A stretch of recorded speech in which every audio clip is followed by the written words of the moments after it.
Welcome back everyone to TKO Boxing. We're back with yet another video. These are getting more frequent, more regular. So guys, if you're new to the channel, please go back and check out our previous ones. We're starting to build a bit of a catalogue of videos. This one today, as you'll probably know from the title, we're going to be talking about super middleweights, and we're going to be looking at the top 5 of all time. Basically, what's going to happen with these format of these videos going forward, guys, so we're not all just giving our 5. I'm going to be like a referee. I'm going to have the final say here. And these two, Ben and Josh, as always, on the channel, their job here is basically to sell their list to me. And at the end, I'm gonna pick which I prefer, which order I prefer. And also, guys, let us know in the comments after you've watched this if you agree with their order. What would your order be as well? Right, let's get on to our orders. Josh, going to start with you. You know, super middleweights. Who's your top 5 of all time? Right, first then, there's only one place to start. So controversially, I've left him out, but I know me and Ben did have this brief chat earlier. So I'm going to give an honourable mention to Roy Jones Jr. Obviously, he's one of the greats, but at super middleweight, he wouldn't travel to the UK. So the big fights at that weight weren't really made. However, he was undefeated at the weight and knocked everybody out, but never unified. And so we won't waste too much time, but just got to give an honourable mention to him. Then number 5. Just a quick one. Oh, sorry, I was just going to say just a very quick one on that. You know, do you think he didn't travel to the UK, or maybe didn't get people out there because he thought there was honourable enough opponents in the US, and maybe looked down on the UK, which obviously wasn't correct to do so? Possibly a bit of that, but I think in that era, you know, the UK really did. I don't want to spoil my list, but the UK really had the foothold at middleweight, super middleweight. So for him, I mean, don't get me wrong, it worked out great for Roy Jones Jr., didn't he? You know, he's gone on from held world titles from middleweight, you know, right through to heavyweight. So no one's going to knock his career, but we're just specifically talking about super middleweight. So for me, he doesn't quite make the list, but we can't not mention him. It's one of those things for me. I agree with that. Let's hear your list then, Josh. Right, number 5, and it pains me because I'm not a fan of his, but you have got to appreciate how good he was. Andre Ward, you know, he beat everybody in his era. He's got a win over Carl Froch, wins over Kessler. You know, the list does go on in fairness, and then he did go on and move up to light heavyweight and beat Kovalev twice. First one was a bit controversial, but you know, this was beating Kovalev at a time when nobody really wanted to fight him. He's a fearsome puncher, so you know you've got to respect the fact that he did go and do that. Retired undefeated on 32-0, which, you know, no mean feat at all, is it? The reason for me he's not higher is because, I mean, he fought in Maryland in America, which is where he's from. And he didn't really he never sold out stadiums, really. His style wasn't attractive. You know, various names who he did fight sort of accused him more of spoiling and just stopping an opponent from winning, as opposed to trying to win the fight himself. So that, for me, is why he comes in at number 5. I do think a lot of people would disagree with that, but I'm just trying to think of my list is based on fan-friendly and the total package. And for me, the style thing does just limit him. Number 4, Canelo.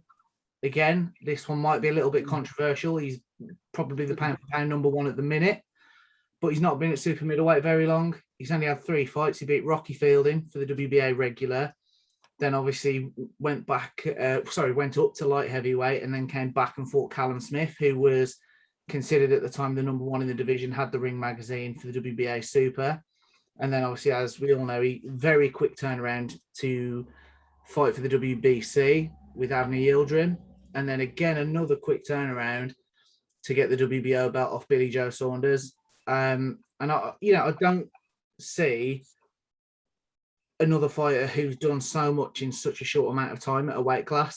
You know, he's 1 fight away from being undisputed. And if he goes and does that, which, you know, I think he'd be a brave man to bet against it, if the plant fight can get made, he's probably higher up the list for me. You know, to have been undisputed in 5 fights at a weight class, that's pretty impressive, isn't it?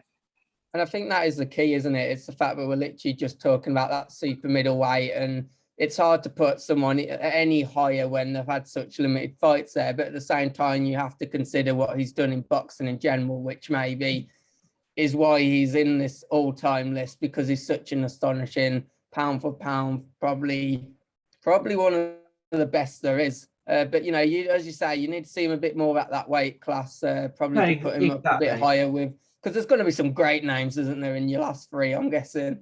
I mean, to me, there is, yeah. People may disagree. Ben's just sitting back here. I'm looking forward to seeing what Ben's got to say. I mean, that's when the disputes will come in. But let's. Who is your number three? My number three, Joe Calzaghey.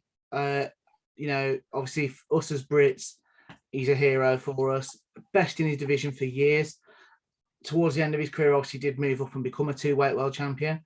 I mean, for me, a lot of people would probably argue his standout win might have been Roy Jones, but for me, it was the Mikhail Kessler fight. You know, that was, you know, Millennium Stadium sold out in front of his home fans.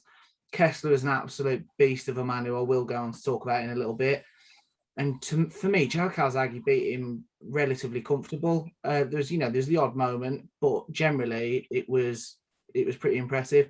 And he retired undefeated again, 46-0. The only slight blot on his copybook, which will make more sense as I progress up my list, he didn't fight Froch. Now, I understand the thought process. He was sort of at the top of the game, looking at moving up and wants the super fights. That's a common theme. We get that. And Froch was sort of on the rise. But, you know, Froch fought to become his mandatory. Calzaghey vacated instead of taking that fight. So for me, go on. Sorry, I was just going to say, do you think he did that because he feared Froch on the quiet, or was that more just that at the time Froch wasn't a money fight and there was bigger money fights there? Yeah, I think it's that. I think it's one of those fights, isn't it? Which again, it'll make more sense in a moment. It's a lot of risk for potentially not a lot of reward. The finances it would have been probably a big fight in the UK, but not worldwide. You know, Froch is definitely dangerous. So if you'd have lost that, you know, it's just too big of a risk, I think. I think that would have been his thought process. I don't know. But I do understand, you know, if you're in that position, you get towards the end of the career, you want the super fights, don't you? You don't want to be, you know, fighting domestic level. You want the money, don't you? You want the money, especially towards the latter stages. So number two, I've got Chris Eubank Sr. Now, this just isn't just for what obviously he's doing in the ring. It's the total crossover appeal. You know, he was an absolute star in the UK, wasn't he? You know, I've done a bit of research because obviously, sadly, that was like he was fighting when we were really young. You know, two-weight world champion, fought the best. You know, Steve Collins, Nigel Benz, Joe Calzaghey. The list's endless. I think at one time he had the most world title defenses for a British fighter, which I think was 18. I could be wrong on that, but you know, what he did was absolutely unprecedented. And I think it gets overshadowed sometimes by the fact of how charismatic he is, and he's in the limelight still to this day, especially, you know, he sort of overshadowed his son's career at times.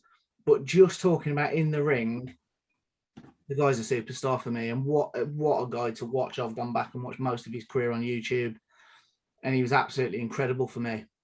He was, and it is funny. Like, he's almost consumed a bit of a meme, especially in the UK now, you know, just for his, I suppose, his camaraderie now, the way he speaks and everything. But, you know, and I think people tend to forget that there's one hell of a legendary fighter. And I do agree, especially now. I think the fact that he still wanted to be the star of the show, especially in the early stages of Eubank Jr.'s career, probably made people, I don't know, just a slight change of feeling towards him. I think Junior perhaps got a bit annoyed at that, and that's why he's maybe, you know, he's changed all his trainers and everything as well. But yeah, as a fighter, absolutely fantastic, and has to make the top 5 for me. And I think you've probably placed him really well as well at number 2. I think, you know, there's a clear one that I'd put first, and it'll be interesting to see who you've gone. And since he's not on your list so far, I think it's obvious that he should be number 1. Well, number 1 for me is not a debate. In fact, we encourage people to comment normally. I don't want to hear your comments if you disagree. It's irrelevant. Carl Froch, gotta be. I am guilty of being an absolute fanboy of his. You know, multi-time world champion. Nobody, I mean, Tyson Fury's even said it. Nobody has the resume he's got. He fought the absolute best. I mean, like, you know, with Jermaine Taylor moving up, he still fought him. You know, his first world title defense, he went into Taylor's backyard was down on the scorecards and knocked him out in the last few seconds of a fight. That's like some Rocky film stuff. Yeah, it was incredible. Then you go through his career, the 2 wars with Mikhail Kessler, absolutely incredible fights. I mean, I must have watched both of them probably 15, 16 times. It's like, I just don't get bored of it. Just an absolute legend of a man. And then obviously, which is what I said about Joe Calzaghey, coming towards the end of his career, obviously he fought his mandatory in George Groves, and it was a similar sort of situation. So it mirrored it a little bit, and he chose to do it. And, the first fight, very controversial. I'm probably the biggest Froch fan you'll meet, but I do think it was a slightly premature stoppage. It was coming anyway, and I think if George Groves was honest with himself, he's going to know Froch has been there. The championship rounds are his rounds. The guy trains for 15 rounds, so 12's no problem at all. He would have got knocked out, but at that time, I understand the grievances, which obviously, not that it gets talked about very often, but it did lead us to the rematch, didn't it? I can't quite remember how many fans it was in front of, but obviously at Wembley Stadium. Was it? Yeah, 80,000 was it? He doesn't talk about it much. And obviously, and that for me, that fight was so big, it almost sort of elevated. I mean, I've been into boxing since I was quite a small child, but in the school playground and stuff like that, you started hearing of people talking about it, and it was everywhere, wasn't it? Boxing became a talked about thing in a pub, wherever you went. It took it to the forefront of people's minds, and it sort of made boxing popular again, I think. And there's nothing like a domestic rivalry. And you go back to the 90s, we had that, didn't we, with Ben and Eubank, and it just transfixes the whole country. So that is my list, and Froch, yeah, number 1.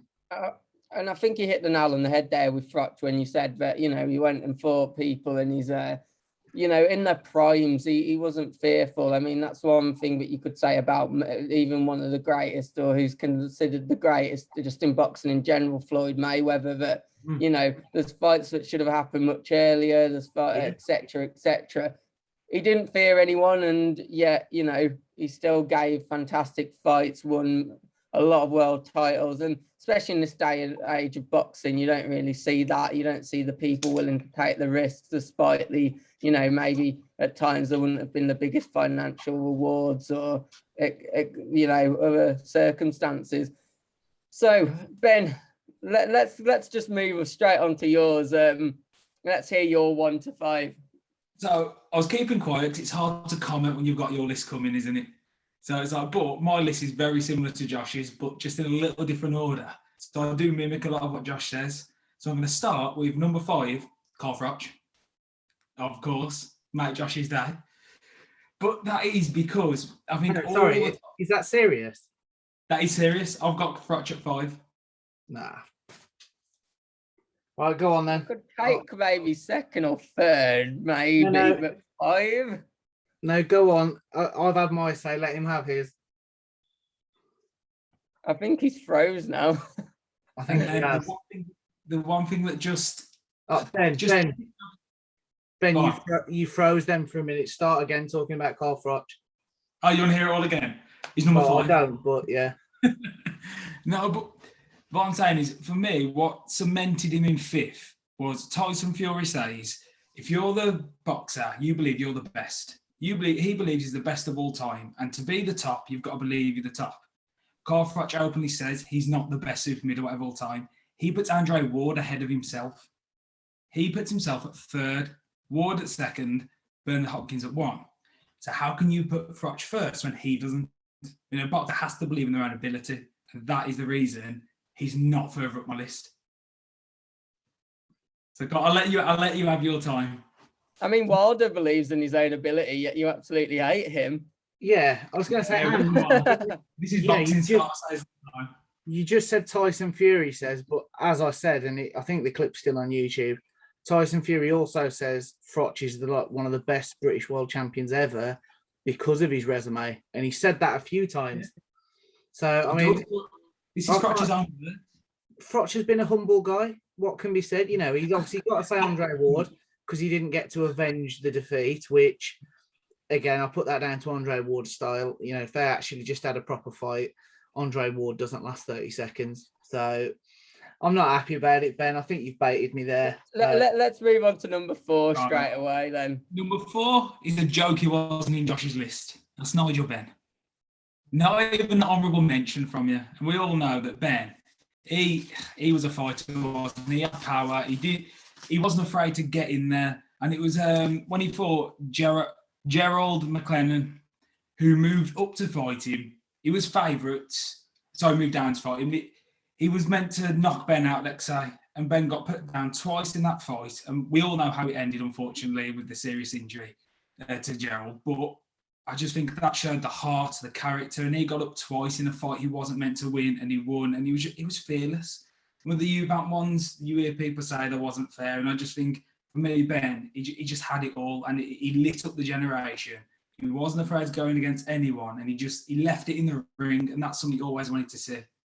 So I definitely don't. I don't hate that addition. I'm not opposed to it. I think it's quite a good shout. And yeah, you know, potentially does belong in the top 5 list. You know, there's quite a few that are kind of close, aren't they? Nearer the bottom, towards the bottom, and I can't.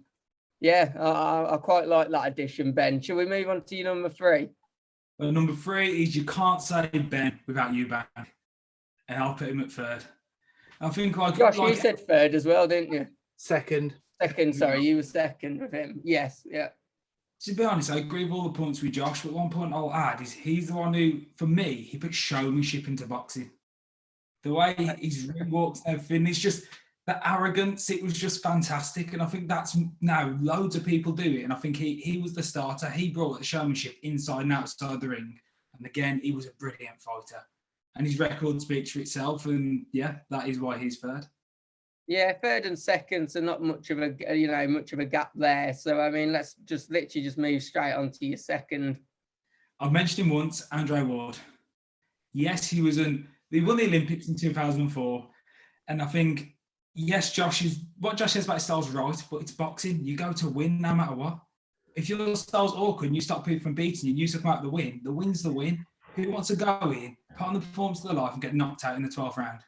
Because you're still lost, and everyone remembers the losers for that, not for like, oh, they put a good performance. It's like Fury. He did a great performance against Wilder, but he didn't win it. And for me, Ward, he always went and he won. And like you say, he beat Froch, he beat Kessler. And yeah, for me, I just think, and you ask most pundits, he'd be in the top 3 as well. I think that's where I went with it. I mean, it's one of them that's a fair comment. I think, Josh, you kind of put him 5th, didn't you, because of his, his style, and I suppose. Oh, go on. So it wasn't just that for me. I think we'd all have to agree, certainly of the last 20 to 30 years, Floyd Mayweather's the best. And he regularly says, if it doesn't make money, it doesn't make sense. So for me, it was the fact that he doesn't draw ticket sales. Pay-per-view, wasn't really he just wasn't a draw financially. So my list was based off the total package, if you like. So and that was why he was 5th for me. One of the issues with Ward is he had a really bad injury-plagued career. And to still be undefeated with that many fights, and he would have had more fights, but the injuries didn't help him. And I think sometimes it's like you just got to go off what he did, and every time he was called upon, he got the result. Yeah, I think the differences there come down to, the style and how much that matters. As you say, Ben, you've made good points. You got the results. At the same time, Josh, as you've pointed out, sometimes it's about selling the tickets, having that showmanship, doing something that's going to make not only, those that understand boxing as in terms of like your actual professionals mention you. You also want the crowds to mention you at the same time. So, I can see both sides, actually. I don't know which side I'm going on with that. Maybe I'd probably place him maybe in the middle somewhere, 3rd or 4th, if it was my list. But Ben, I mean, let's see who your number 1 choice is then. I think everyone knows that now. I've gone Joe Calzaghey for number 1. I think he was a brilliant boxer. He was exciting. I know what Josh saying about the Froch thing, but like Josh said, about money reward, that's the same reason. But he was the longest reigning super middleweight champion with 10 years. He held the belt. He was unified the division, and he was a great brawler and a great boxer, and he just always brought it. So that's why I went for him. Undefeated with what Josh said, 46 fights, was it? Mm-hmm. You can't argue with that. And you look at the names on these, he's also got a good resume. But then one thing tipped it, I know Josh isn't going to like this, but what tipped it is his last 2 fights, he moved up to light heavyweight. And he beat Bernard Hopkins and Roy Jones Jr. in their own backyards. And that just cements it for me. That's probably one of the reasons he didn't take the Froch one, but he moved there and did that to 2 greats. And I just thought, even though it wasn't at light, super middleweight, that just still cements why for me he's first. Because he's done everything you can in boxing. He's at home, someone else's. He's just gone and done it. But on the same logic, then, shouldn't Canelo be well placed in that list? If you just think Calzaghey's tipped it for what he's done at a different weight. Yeah, I do agree with the Canelo point. But for me, when we're doing of all time, his career's not over. He could then just bomb the next few fights, and you won't have him anywhere near your list. So if I'm talking best of all time, it's got to be a full package where it ended. Because if he goes and has a really bad next 2 years, he won't be in your list. So I love Canelo. For me, he's pound for pound number 1. But for that reason, if it's of all time, I find it hard to judge someone still on their journey. I kind of get that, because what you're trying to say, Ben, is the fact that he's still maybe a little unproven at super middleweight. But at the same time, he's also a fantastic fighter. And yeah, I don't know. Should he be in there? I think he's definitely. I would have placed him in the top 5, maybe. Who would you take out, Scott? So, well, you've both had different lists, haven't you? At the end of the day, you know. Yeah, I'll give you. I don't mind Nigel Benn being in there. You know, Nigel Benn was 6th for me. I know we gave sort of an honourable shout to Roy Jones Jr., but that was for different reasons. And I really did. I'll be honest. I scribbled out Andre Ward twice and put Nigel Benn in. And I just thought, no, you've got to have Andre Ward in there. So I will accept that one. The Carl Froch one. I mean, I think we need to wrap it up, Scott. I think you need to give us your decision, and Ben needs to go and boil his head or something. I think you've hit the nail on the head, though. There are 2 really close lists, but I've got to give it to Josh just because of how low you put Froch, Ben. I think some of your older ones will probably, I think obviously you've thrown in Ben yourself. I think that was a good addition. Probably makes my list, but as an overall package, I just can't look past the fact that you put Froch 5th. I think when someone on the list beat him, it's nah. His own words. You've gone against Froch's own words, and you call yourself a fan. Well, if we're I don't care what Froch says. If we're embracing what Froch has said, if he said he's number 3, he should have been number 3 on your list. And by the sounds of it, if you'd have put him at number 3, you'd have won. This is true. I couldn't justify the others, so I'll stick by my list. You put I couldn't look past the Froch one. That was as soon as you said that, Ben. I mean, even your camera cut out and thought your internet went down for a second and thought the people don't deserve to listen to this. So we're going to wrap up there, guys. Please hit that like button, subscribe to the channel, and hopefully we'll see you on the next one. Cheers. That's 1-0, guys.